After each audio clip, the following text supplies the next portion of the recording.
to more of an equal partnership. Over 3 decades, Kenya and the European Union have built strong economic ties. The EU's exports to Kenya consist of machinery and pharmaceutical products, and Kenya's exports to the EU are mainly horticultural products such as cut flowers and vegetables. The EU is the main export market for Kenya, as you know. Today it is no longer 26, but 23% of Kenya's total exports, but still mainly in the areas of cut flowers, beans, peas, coffee, tea, etc. And over time, and this is one of the objectives of our trade negotiations, there should be more value added to Kenya's production chains. The potential is there, the entrepreneurial spirit is there, and Europe is there.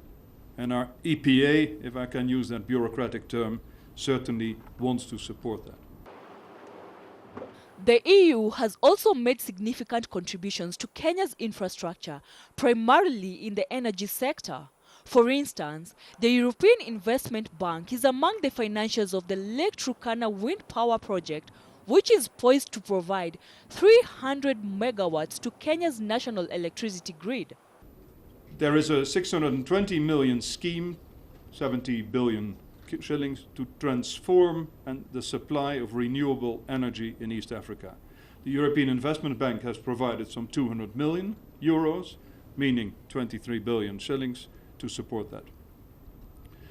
And through the EU Africa Infrastructure Trust Fund, the European Union will take an additional 25 million share. But it hasn't been a rosy union. Trade talks between Kenya, by extension the larger East Africa community, and the EU have been blighted by a lack of understanding on the Economic Partnership Agreement, with the Kenya government highlighting 3 contentious issues. 1, domestic support and export subsidies. This applies to the EU. The next issue is the issue of the export tax. Export tax is as you are aware, is the export you can identify a sector or an industry that you need to protect it by using the export tax. That is also outstanding. The next issue is how will we relate to the current Cotonou agreement. The deadline of this agreement is October this year, following a 10-year dialogue.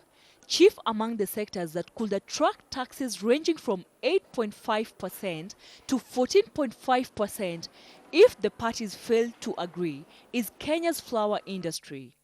We are speaking to our partners, and when I say we here, I mean the East African bloc, because as I said, we are only observers in this process, and we are asking ourselves that question. Both parties are asking ourselves that question.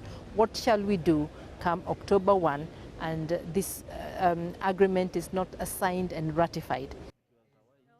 Both parties have expressed their concerns, and the subject remains a matter of unanimous decision. As a Kenya, we have looked at those 3 issues, and actually we have a position which I cannot be able to disclose because we have not met with our EAC partner states, so that we can be able to convince them on how we think this thing can be approached. We are, as European Union, giving asymmetrical access in time and in scope.